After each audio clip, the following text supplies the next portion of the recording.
هيح هيح جامد، هيح قوي، هيح بالشطه والليمون. بص يا سيدي، ربنا يكرمك ان شاء الله وفي يوم من الايام تروح تعمل انترفيو، هتتسأل اغبى اسوأ 3 اسئله على الاطلاق في الوجود.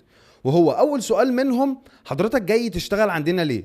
اشمعنى احنا؟ يعني خلوا شركه غيركم تسال سؤال غير ده. يعني خلوا شركه السكيل بتاعها مش من 1 ل 15 تسال سؤال غير ده. جابت السؤال ده: ليه حضرتك جاي تشتغل عندنا؟ عشان خاطر انتوا عندكم تكييف. رقم 2: عشان خاطر بتطلعوا رحلات وندرلاند والحديقه الدوليه. تاني سؤال، وده حقيقي من الاسئله الغريبه اللي انا بشوفها: ايه نقطه ضعفك؟ حضرتك انت عايز تعرف نقط ضعفي ليه؟ انت مراتي؟ حضرتك هتشتغل على نقط الضعف دي عشان تقويها لي، ولا عشان خاطر تفشخني بيها لما اجي اشتغل عندك؟ طيب بالمناسبه، انا نقط ضعفي شاورما ابو حيدر، والحته دي الحته دي عشان بغير منها يعني. وحاجه تاني: العبها السودا. نيجي بقى لأهم سؤال حضرتك بتتسأله وما بتبقاش عارف ترد، ألا وهو: حضرتك عايز كام؟ ممكن بعد إذنك اتسألت عايز كام ترد لو سمح؟ عايز سالري كام؟ عايز كذا.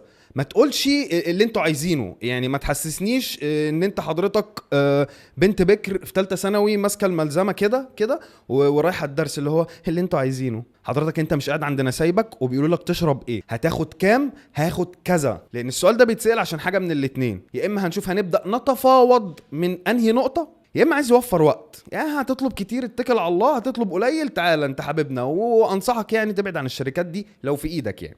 تمام. فلنفترض مثلا ان حضرتك عارف ان الشركه دي هتديك 13000 مثلا، انت اطلب 15. قالوا لك من كام؟ قول لهم 15 ل 17 لما نيجي نتفاوض نوصل للرقم اللي انت عايزه. حضرتك بقى ما تعرفش الشركه دي بتدي كام، ما تتفلقطش. ما تروحش تقول لهم انا عايز $50,000 في الشهر مثلا، وما تجيش تقول لهم عايز 350 جنيه. لا، انت عارف المفروض التايتل بتاع حضرتك بالديسكريبشن بعدد سنين خبرتك المفروض تاخد اكس.